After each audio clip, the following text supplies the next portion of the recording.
Мемлекеттің араласуын азайту үшін 2015 жылы реттеушілік әсерге талдау енгізілді. Ол аталған рәсімге бизнес өкілдерінің тікелей қатысуын ескереді.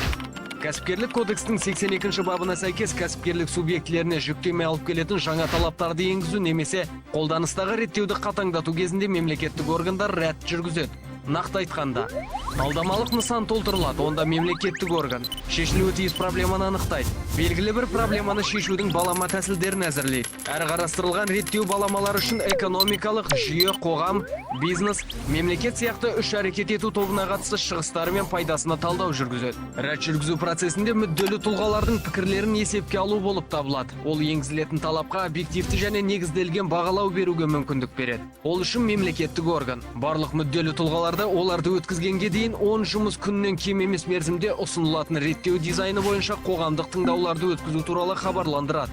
Ұсынылған дизайн бойынша қоғамдық талқылаулар жүргізеді. Қоғамдық талқылаулар қорытындылары бойынша талдамалық нысанды пысықтайды.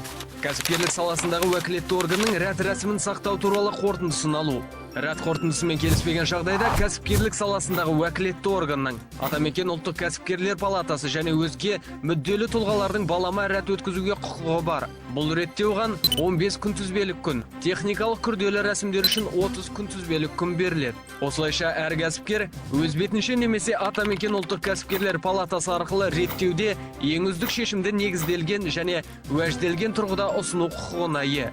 Халықаралық тәжірибе бойынша енгізілген рәт тетігі өзін бизнеске әкімшілік жүктеменің негізсіз өсуіне алып келетін нормаларға жол бермеу құралы ретінде оң жағынан ұсынды. Осылайша қазіргі уақытта бизнеске әсер етуді ескеретін 10 құжат жобасының 9-ы пысықтауға жіберіледі.